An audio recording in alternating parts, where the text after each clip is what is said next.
लोग लगातार श्रवण कर रहे हैं वीतराग श्रवण भगवान महावीर की अमृतमय वाणी श्री सूत्र कृतांग सूत्र के सूत्रों के माध्यम से।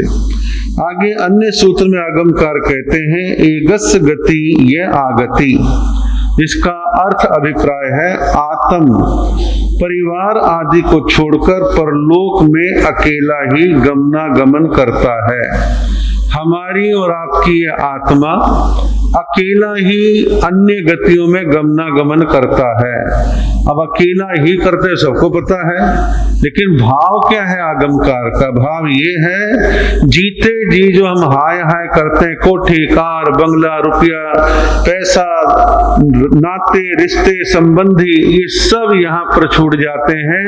अकेली आत्मा ही अन्य गति कहो परलोक कहो अकेला ही गमनागमन करता है। यानी हमारे साथ जितने भी प्रकार का परिग्रह है, साधन है, आसक्ति के माध्यम है, वो सब के सब यहाँ धरे रह जाते हैं।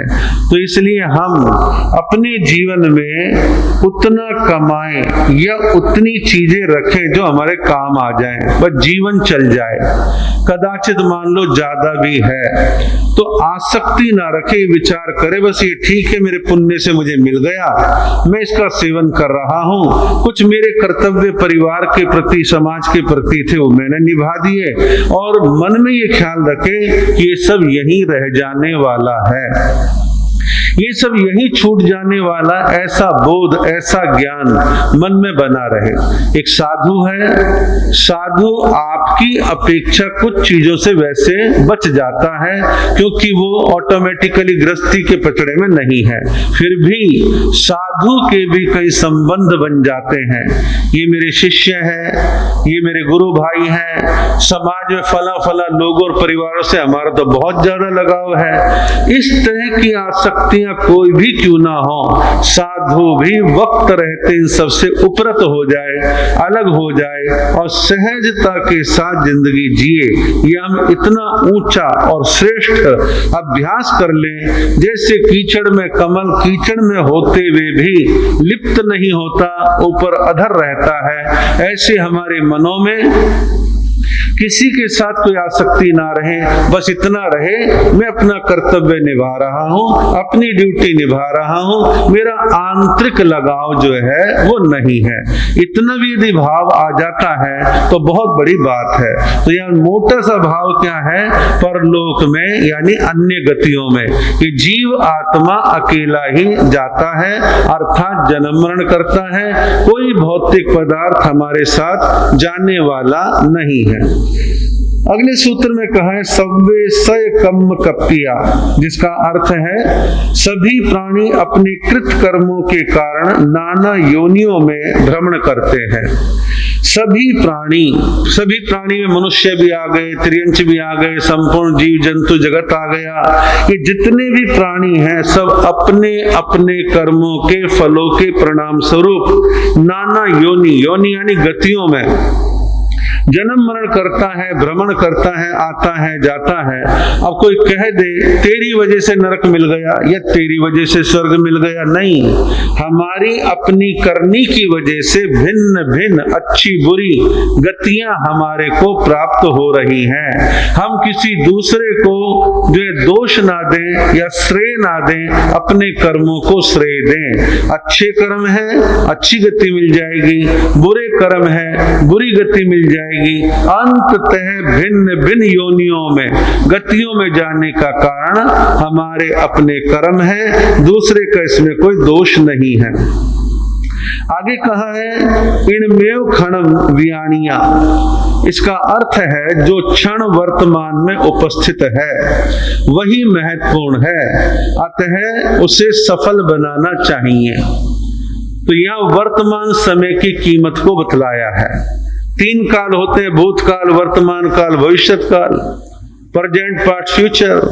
तो मैं देखता हूं आप भी ऐसा महसूस करते हैं, बहुत सारे लोग अतीत को गाते रहते हैं। मेरे दादाजी ऐसे थे, वैसे थे, इतने गांवों में उनका प्रभाव था, हमारी बहुत बड़ी हवेली थी, हमारे तो चांदी के सिक्के तुल तुल के जाया करते थे, बड़ी उनकी इज्जत थी, ऐसा था वैसा था। या भविष्य में मेरे पोते ये करने वाले, वो करने वाले, बड़ी बड़ी फैक्ट्रियां लगने वाली हैं, आलीशान बंगले बनने। भाई वर्तमान में तू क्या कर रहा है ये देख, बीत गया सो बीत गया, वर्तमान को देख, भविष्य क्या होगा समय बताएगा।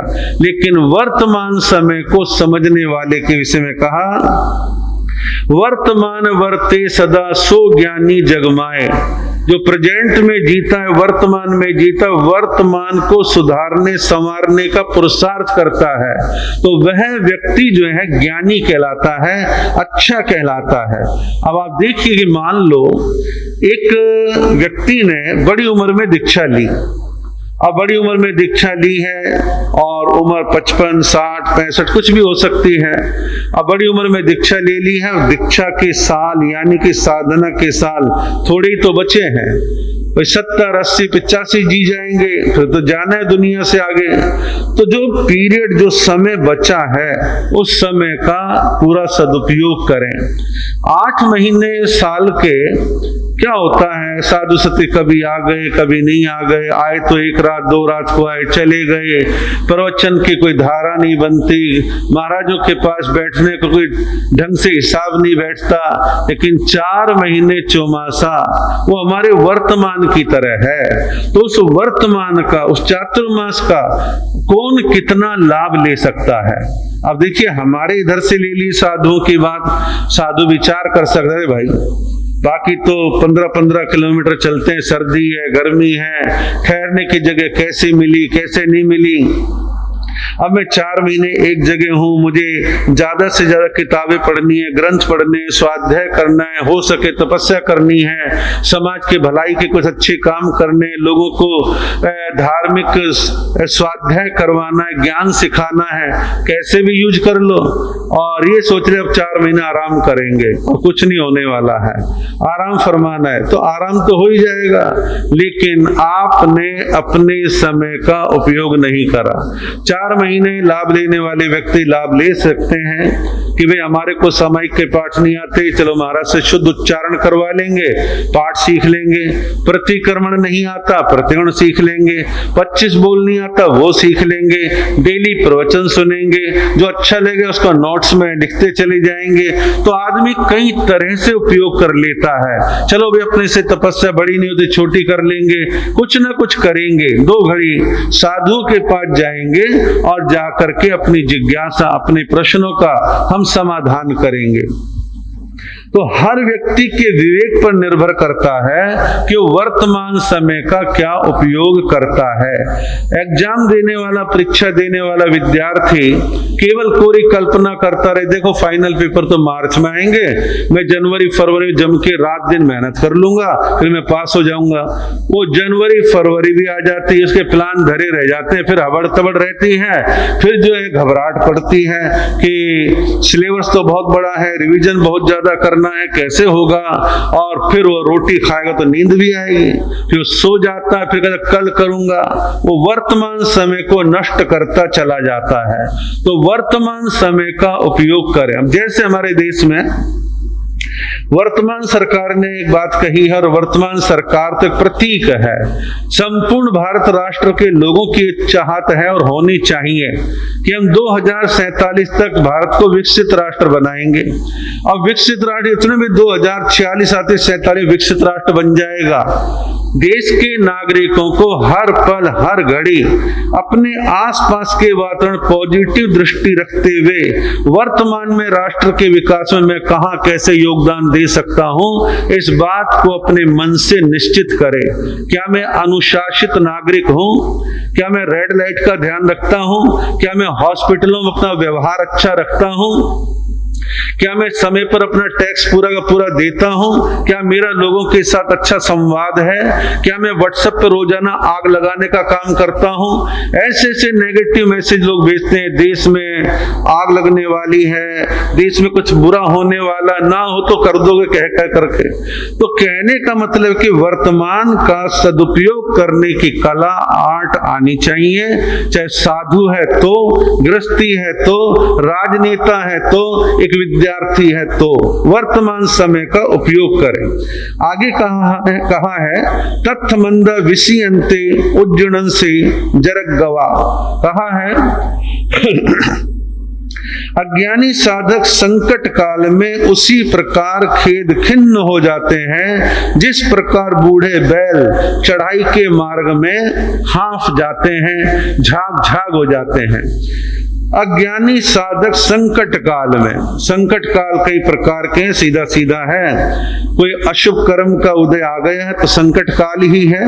रोग आ गया, बीमारी आ गई, मान अपमान की बात आ गई तो बहुत सारे उदास हो जाते हैं, टेंशन में आ जाते हैं, बीपी बढ़ा लेते हैं, दुखी हो जाते हैं, पश्चाताप करते हैं, खेद खिन्न हो जाते हैं। तो कहा कि अज्ञानी साधक संकट काल में उसी प्रकार खेद खिन्न हो जाते हैं जिस प्रकार बूढ़ा बैल चढ़ाई आने पर थक जाता है, हाफ जाता है, मुंह से झाग निकलने लगते हैं और कई बार तो जानवर वजन ज्यादा हो, चढ़ाई ऊंची, बेचारा बैठ जाता है और ऐसे क्रूर मालिक होते हैं, मारे जाते हैं कि उठ और चल। लेकिन वो एक व्यवहार मारने का अलग है, लेकिन यह जो भाव है वो पकड़ना है। अज्ञानी साधक संकट काल में खेद खिन्न हो जाता है। अब मैं आपको बतलाऊं, मान लो एक साधु है, उसने 18-20 साल की उम्र में दीक्षा ली और 25, 30, 35, 40 की उम्र में बार बार हर तीसरे, चौथे, पांचवें महीने बेचारा रोग तकलीफ से ग्रसित हो जाता है। तो जब रोग तकलीफ आए तो ये मन में आर्त ध्यान, रोग ध्यान याद है, क्या है, मैं तो बार बार बीमार रहता हूं और शायद मैं साधु बन गए इसलिए बीमार हो रहा हूं, किसी ने कुछ करवा तो नहीं दिया। ऐसे कोई खेद खिन्नता का भाव ना रखे, केवल एक ही विचार, एक ही चिंतन करे कि जो कुछ है मेरे अपने कर्मों का उदय है, मेरे को असाता वेदनीय कर्म का उदय जल्दी जल्दी आता है, कोई बात नहीं, ये भी टल जाएगा। मैं तो बड़े धैर्य के साथ अपना माला जाप, सामायिक स्वाध्याय, धर्म, ध्यान समय को निकालूंगा, किसी प्रकार का मन में कोई खेद खिन्नता का भाव नहीं रखूंगा। कभी कभी भरी जवानी में कुछ साधु साध्वियों को कैंसर जैसी तकलीफ हो जाती है, कुछ अन्य गंभीर बीमारियां हो जाती हैं, हो गई तो हो गई, बस मन में खेद ना पाले कि अच्छा मैं साधु बना, अच्छा मैं फंस गया, क्या ये यहाँ की बीमारी मेरे पल्ले लग गई, बीमारी तो यहाँ नहीं वहां लगती, कहीं ना कहीं तो लगती। तो मन में किसी प्रकार की खेद खिन्नता मन में ना रखे। कई बार जवान बच्चे बच्चियों को शादी के कुछ महीनों और सालों के बाद गंभीर बीमारियां लग जाती हैं। तो कर्मों के उतार चढ़ाव जीवन में आते हैं, आते रहेंगे, लेकिन मन में किसी प्रकार का खेद खिन्नता का भाव मन में ना रखे। साधु साध्वी है, जब वो औरों को देखते हैं कि देखो उनको बड़े बड़े संघों की विनती है, लोग आगे पीछे घूमते हैं, कितना उनको सेवा भाव करते हैं, कितना मान सम्मान देते हैं, मेरा तो कुछ भी नहीं हो रहा है, ये खेद खिन्नता है। ऐसे खेद खिन्नता क्यों पाले? मन में विचार रखे, मुझे किसी दूसरे से क्या ईर्ष्या करनी है, मेरा पुण्य का उदय होगा वो मुझे मिल जाएगा, मुझे ज्यादा भीड़ करके करना भी क्या है, मैं तो आराम से अपनी शांति चाहता हूँ और शांति के साथ अपने जीवन के मार्ग पर बढ़ूं, मुझे किसी दूसरे से कंपैरिजन, तुलना बिल्कुल नहीं करनी, अपने आत्म संतुष्टि के साथ मुझे जीना है। तो मन में किसी प्रकार का खेद खिन्नता का भाव नहीं लाता, सहज रूप से अपने जीवन में चलता है और ऐसा चलना चाहिए। चाहे साधु हो, चाहे गृहस्थी हो, वे अपने जीवन में ऐसी खेद खिन्नता को ना पाले, अपने आप को पूरे मनोबल के साथ अच्छे मार्ग पर निरंतर चलाता रहे। अगले सूत्र में कहा है कुज्जा भिक्खु गिलानस ए गिलाए समाहिए। कहा है कि भिक्षु प्रसन्न व शांत भाव से अपने रुग्ण साथी की परिचर्या यानी सेवा करे। भिक्षु प्रसन्न और शांत भाव से, प्रसन्न भी रहे और शांत भी रहे। किसकी सेवा करे? अपने साथी भिक्षु यानी साधुओं की सेवा करे। उसमें गुरु हो सकते हैं, गुरु के गुरु भाई हो सकते हैं, स्वयं के गुरु भाई हो सकते हैं, कदाचित शिष्य भी हो सकता है। तो ऐसे में यदि कोई आसपास का साधु रुग्ण है, बीमार है, तो मन में किसी तरह का कोई खेद खिन्नता का भाव ना रखे, अपितु तो उनकी शांति से परिचर्या यानी सेवा करे, उसको बोझ ना माने। बहुत सारे लोग सेवा को बोझ मानते हैं। साधुओं में भी हो सकते हैं और गृहस्थ में भी हो सकते हैं। तो उसे बोझ ना माने, ये माने कि मेरा कर्तव्य है, ये मेरी ड्यूटी है, सेवा करने से तो मेरे को लाभ ही मिलेगा, मेरी आत्मा का भला होगा, ये मैं अपने कर्तव्य भाव से कर रहा हूं, किसी पर मैं एहसान नहीं कर रहा हूं। और सेवा करना और करवाना दोनों एक कड़ी है। कड़ी कैसे है कि आपने अपने पिताजी की, माताजी की सेवा करी, आपके माता पिताजी ने उनके अपने माता पिता की सेवा करी। उस सेवा की चेन को, कड़ी को देख के आपके बच्चे ट्रेंड हो रहे हैं, फिर बच्चे आपकी सेवा करें, उनके बच्चे फिर उनकी सेवा करेंगे। ये एक सामाजिक कड़ी है और ये साधु जीवन में भी चलती है और गृहस्थ में भी चलती है। लेकिन एक चीज आप सब देख रहे होंगे, महसूस कर रहे होंगे कि आज वर्तमान में सेवा बोझ बनता जा रहा है, रुचि का विषय नहीं रहा है, कर्तव्य का विषय नहीं रहा है और लोग पीछे हटना चालू कर देते हैं। हमारे यहाँ पर सेवा भावी नंदी सेन का उदाहरण आता है। शास्त्रों में वर्णन आता है कि नंदी सेन की सेवा कितनी उत्कृष्ट सेवा थी, जिसकी सेवा की प्रशंसा देवलोक के देवताओं ने देवलोक में की थी। देवता परीक्षा लेने के लिए आते हैं, नंदी सेन सफल होते हैं। वो दृष्टांत अलग है, लेकिन भाव क्या है? भाव है सेवा का, कि नंदी सेन ने इस बात की कोई घृणा नहीं करी कि मेरे कंधे पे बैठा हुआ साधु मलमूत्र का त्याग कर रहा है। जब हम ऊपरी ऊपरी सेवा करने का भाव तो रखते हैं, लेकिन जब उसके एक बिस्तरों में मलमूत्र निकल जाए, कफ थूक रहा है और कोई घाव दिखाई दे रहा है, उस समय सेवा भावी कितना शांत रहता है, कितने मनोयोग से सेवा करता है, ये देखने वाली बात है। और कई बार अपनी सुविधाओं के लिए घरों में नर्सें भी रखी जाती हैं, सेवा करने वाले रखे जाते हैं, पेमेंट दी जाती है, चलो वो भी किसी हद तक ठीक है, लेकिन कुल मिलाकर के सेवा का भाव बना रहना चाहिए। साधु संघों की व्यवस्थाओं को अच्छा बनाने रखने के लिए सेवा की व्यवस्था संघ में होनी चाहिए। इसके दो रूप देखने में आते हैं कि एक बड़े संत यानी गुरु के कई शिष्य या साधुओं में शिष्याएं हैं, वो अपने बड़ों की सेवा कर रहे हैं, कर्तव्य निभा रहे हैं, रात दिन ड्यूटी लगाते हैं, जागते हैं, काम देखते हैं, काम करते हैं, तो एक अच्छा मैसेज जाता है। फिर आगे वाले सेवा करते, एक तो रूप ये है। दूसरा एक चीज और देखने में आती है, कदाचित कर्म योग से कोई साधु साध्वी अकेला रह गया, उनके शिष्य या तो बने तो टिके नहीं, या कुछ और घटना घट गई, तो ऐसे में कई बार कुछ साधु साध्वी अकेले रह जाते हैं। अब ऐसे साधु साध्वी जो अकेले रह जाते हैं, उनकी सेवा जब नहीं होती तो चतुर्विध संघ में गलत मैसेज जाता है। हो सकता है उस साधु के मन में ऐसा ख्याल आ जाए, भाव बिगड़ जाए, काश मैं गृहस्थ में रहता तो मेरे बेटे बहू पोते पोतियां मेरे आसपास तो होते, यहाँ कोई भी मेरे को पूछने वाला नहीं है, बड़ी दिक्कतों का मुझे सामना करना पड़ रहा है, मैं गोचरी को अब कैसे जाऊं, मेरी उम्र इतने साल की हो गई है, शरीर में तकलीफ रहती है, क्या होगा, कैसे होगा। फिर इसका एक विकल्प और भी होता है, जो बनाने से बनेंगे विकल्प, तो कोई हाथ का धरने से और आदर्श का छोंक लगाने से बात नहीं बनेगी। मान लीजिए हमने एक बड़े साधु संघ में ऐसी कल्पना करी कि भाई ये जो स्थान है ये सेवा केंद्र है, जो भी वृद्ध बीमार साधु साध्वी इस स्थान पे आ जाएं, और यह हमने सिस्टम बनाया कि उनकी सेवा कैसे हो। और कई बार कुछ संघों में ऐसा भी होता है कि मान लो 5-7 वृद्ध बीमार साधु हैं, तो एक टोले की ड्यूटी 2023 से 2024 तक रहेगी, और अगला टोला एडवांस बुकिंग है कि 2024 से 2025 तक 1 साल सेवा में आप रहेंगे, फिर वो पीछे वाले चले जाएंगे, नए आ जाएंगे। इस ढंग से भी सेवा की व्यवस्थाएं बनाई जा सकती हैं। काम बहुत तरह के हैं, और कई बार तो बड़ा ऊट-पटांग भी सुनने में आता है कि फला संघों ने अपने यहाँ कार्यकारिणी में पास कर रखा है कि हमारे यहाँ बूढ़ा और बीमार अकेला साधु या साध्वी हमारे संघ में नहीं आएगा। अब अकेला पड़ गया है, नहीं आएगा तो कहाँ फेंकोगे? आप उन्हें अपने संघ में रखिए, सेवा कीजिए, संघ अपनी ड्यूटी निभाएं।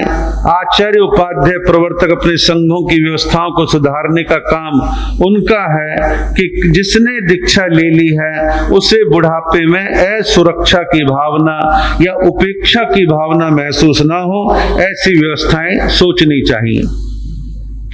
2005 में मेरा चातुर्मास चंडीगढ़ था।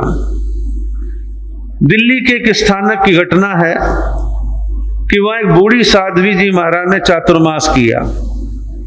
क्षेत्र अच्छा और साताकारी लगा। साध्वी जी ने 2-4-10 लोगों से कह दिया कि भाई अब बुढ़ापा आ गया, चला नहीं जाता, हम तो इसी क्षेत्र में थानापति बैठ जाएंगे। जब ये बात कही गई तो ये बात घूमते संघ के पास पहुंची। संघ के 2-4-5 लोग इकट्ठे होकर साध्वी जी के पास आए और कहने लगे, महासती जी, हमने सुना है आप यहाँ थानापति बैठना चाहते हो। बोले हाँ भाई, हम आपको यहाँ थानापति बैठने नहीं देंगे, आपको बिहार करना पड़ेगा, और यहाँ और भी टोले आते हैं, और बिहार नहीं करोगे तो हम आपका सामान बाहर गली में रख देंगे। ये बात दिल्ली से मेरे कानों तक चंडीगढ़ पहुंची। चंडीगढ़ जब ये मेरे कानों बात पहुंची तो 2-3 दिन मन बड़ा बेचैन सा रहा कि बुढ़ापा आने के बाद सुविधा, शेल्टर, संरक्षण ये ना मिले, बड़े खेद की बात है। सारा जीवन धर्म और समाज को दे दिया, धर्म प्रचार में लगा दिया, जवानी खपा दिया, बुढ़ापा आ गया तो सिक्योरिटी तो रहनी चाहिए। फिर मेरे मन में दूसरा ख्याल आया कि भाई संघ अपनी जगह भी सही है कि दिल्ली जैसी सघन आबादी वाले एरिया में टोले बहुत आते जाते हैं, 8 महीने ले दे के 1-2 ही तो धर्म स्थान होते हैं, वो संघ भी कहाँ तक इतने स्थान लाएगा। तो मैंने अपने आप से कहा कि रविंद्र मुनि, ऐसा लगता है कि वृद्ध साधु साध्वियों के ओल्ड एज होम बनाने का वक्त आ गया है और ये व्यवस्था होनी चाहिए। ऐसा मेरे मन में ख्याल आया। 2-4-10 लोगों से बातचीत हुई। एक व्यक्ति ने मुझे आइडिया दिया और कहा कि महाराज एक आइडिया दूं। मैंने कहा बताओ। बोले ऐसे ऐसे आदिश्वर धाम कुपकला एक गांव है जो लुधियाना और मालेरकोटला के बीच में है, और वहां पर विमल मुनि जी महाराज के ट्रस्ट ने 11 एकड़ जमीन आचार्य शिव मुनि जी महाराज के ध्यान वाले ट्रस्ट को लीज ट्रांसफर की है। वहां यदि कोई ऐसी चीज बन जाए तो अच्छा रहेगा। तब तक मैंने वो जगह देखी नहीं थी। आचार्य श्री से संपर्क किया, बातचीत करी। आचार्य श्री जी को मैंने लिख के भेजा, पत्र भेजा कि यदि वो स्थान, वो जगह, वो जमीन और उसके लोग आपकी आज्ञा, आपके आदेश, आपके अनुशासन में है तो वृद्ध, बीमार, बूढ़े साधु साध्वियों के लिए सेवा केंद्र बनना चाहिए। 20 कमरे संतों के लिए, 20 कमरे साध्वियों के लिए, ऐसा मैंने प्रस्ताव भेजा। और उन दिनों जीटी करनाल रोड पर गुरुदेव श्री प्रेम सुख जी महाराज की स्मृति में गुरु प्रेम सुख इंजीनियरिंग कॉलेज चलता था। वहां की कार्यकारिणी से मैंने बात करी कि भाई ऐसे ऐसे वृद्ध, बीमार साधु साध्वियों के लिए कोई सेंटर बनाएं तो आप क्या योगदान दोगे? उन्होंने कहा आदेश करो। मैं कहा 50 लाख दे दोगे? बोले दे देंगे। मैं एक साथ नहीं देना, किस्तों में जाएगा।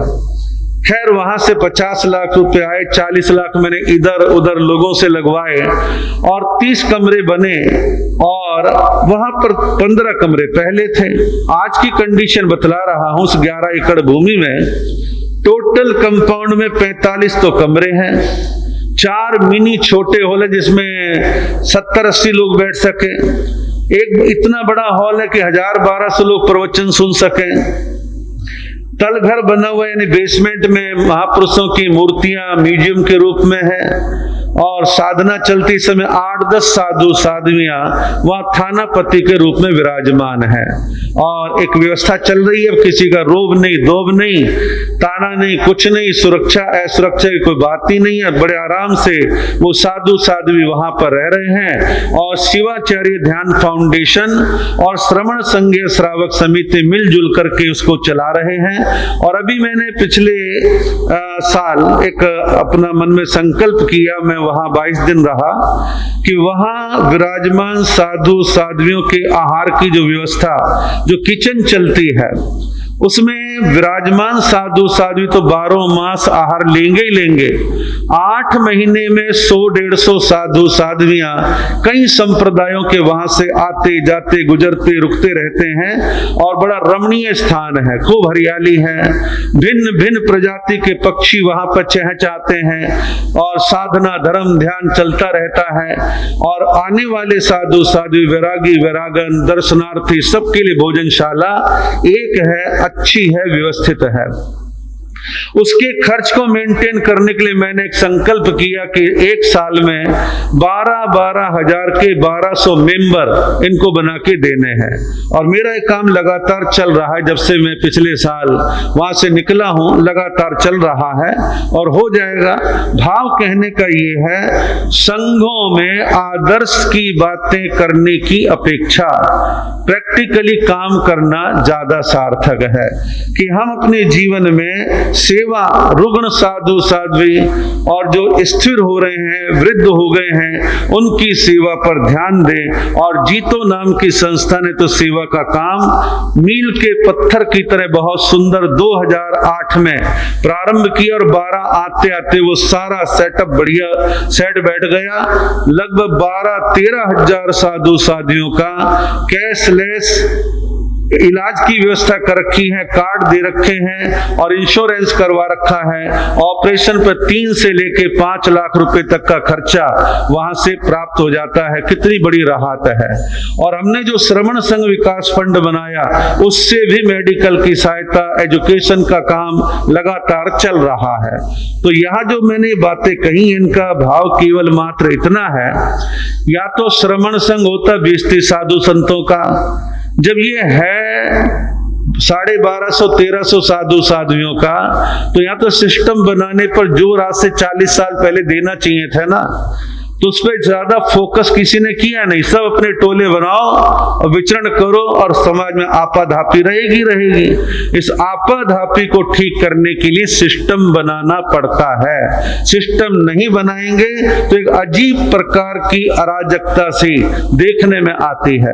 आवश्यकता है कि सेवा को हम मिशन बनाएं, अपना कर्तव्य माने, उसको सुधारने के लिए निरंतर काम करते रहें। एक रात में कहीं परिवर्तन नहीं आता। मिशन बनाना होता है, लगातार काम करना होता है, तब जाकर के चीजें जमती हैं और समाज को लंबे समय का फायदा उससे प्राप्त होता है। तो इस प्रकार प्रसंग के अनुसार ही जानकारी मैंने दी है। हालांकि जब मैं इस विषय पर बोलता हूं तो मुझे इस विषय को क्लियर करने में 1 से सवा घंटा लगता है। 5 सूत्र हैं और श्रवण संघ विकास फंड के सारे उद्देश्यों को क्लियर करता हूं तो लोगों को एक समझ में आता है कि हाँ, ये एक रास्ता ऐसा है जिससे एक साथ अनेकों समस्याओं का समाधान हो जाता है। आगे अन्य सूत्र में कहा है, मा एयम अवमन्नता अप्यणम लुम्पहा बहुम। इसका अर्थ है, सन्मार्ग का तिरस्कार करके तुम अल्प वैषयिक सुखों के लिए अनंत मोक्ष सुख का विनाश मत करो। बड़ा सुंदर और प्रेरणादायी सूत्र है।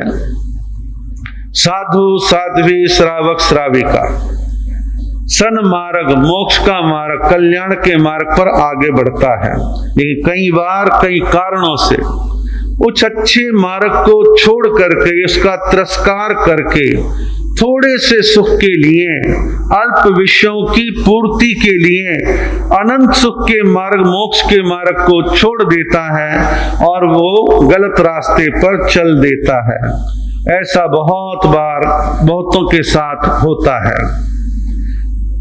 भावनाओं में बह करके दीक्षा ले ली, दीक्षा पाल भी रहे हैं, कुछ थोड़ा बहुत ज्ञान भी प्राप्त कर लिया है, लेकिन इस बीच में किसी संगत के प्रभाव से, कुछ विपरीत साहित्य पढ़ लेने के कारण, किसी पर मत के बहकावे में आ जाने के कारण अपने अच्छे बिच्छे मार्ग को छोड़ करके गलत मार्ग पर चलना व्यक्ति प्रारंभ कर देता है। और हमारे यहाँ पर श्रावकों की भी यही दशा है। सबकी ऐसी है मैं नहीं कहता, लेकिन कुछ परसेंट ऐसे हैं कि इतने साफ सुथरे और बिना किसी प्रदर्शन के मार्ग को छोड़ करके भिन्न भिन्न प्रकार के मिथ्या मतों की ओर आकर्षित होकर के अपने जीवन को विचलित करते हुए देखे जाते हैं। ऐसा नहीं होना चाहिए। हमारे को सही सीधे मार्ग पर चलना चाहिए। तो सन्मार्ग क्या है? ज्ञान, दर्शन, चारित्र, मोक्ष मार्ग, जिन शासन, वीतरागता का मार्ग, निर्ग्रंथ प्रवचन, ये हमारे जीवन में सीधा मार्ग है। हमें इसको ग्रहण करना चाहिए और थोड़े से सुखों के आकर्षण में हम इधर उधर भटकने का काम ना करें, मिथ्या मतों की ओर आकर्षित ना हो, अपने बताए हुए मार्ग पर हमारे को चलने का प्रयत्न करना चाहिए। और एक चीज और बतलाऊं, आप लोगों का सौभाग्य है कि आप लोगों के यहाँ पे चातुर्मास और शेखे काल में भिन्न भिन्न साधु साध्वियां पलट पलट के बदल बदल करके आपके क्षेत्रों में आते हैं, आपको प्रवचन देते हैं। सबकी शैली अलग है, सबका चिंतन अलग है, सबको कहने का समझाने का तरीका अलग है। तो आपको घर बैठे इतने सारे साधन मिलते हैं। और जैन साधु साध्वियों की जहां तक बात है, ना तो कोई एंट्री फीस है, ना या गुरु दक्षिणा है, ना या कोई भेंट देने की परिपाटी है। आपके घर पे आ जाए, गोचरी बहरा दो, आपके भाव हैं, आप कपड़ा बहरा दो, कोई अन्य साधन चाहिए वो दे दो। लेकिन ऐसा नहीं है कि चीज देनी ही देनी है, करना ही करना है, ऐसा कुछ नहीं है। फिर भी इतने सरल मार्ग को छोड़ के लोग बाग भटकते हुए देखे जाते हैं। खैर, भगवान ने जो कहा था कि दुनिया में मिथ्यामती भी रहेंगे और सम्यक्ति भी रहेंगे। सम्यक्तियों की संख्या थोड़ी रहेगी, मिथ्यात्वियों की ज्यादा रहेगी। तो किसी के कर्म का उदय है तो मैं, आप या कोई भी क्या कर सकते हैं। तो इसलिए हमारे को जो है सन्मार्ग पर चलने का प्रयत्न करना है और मिथ्या मत को हमारे को छोड़ने का प्रयास करना है। आपका समय हो रहा है।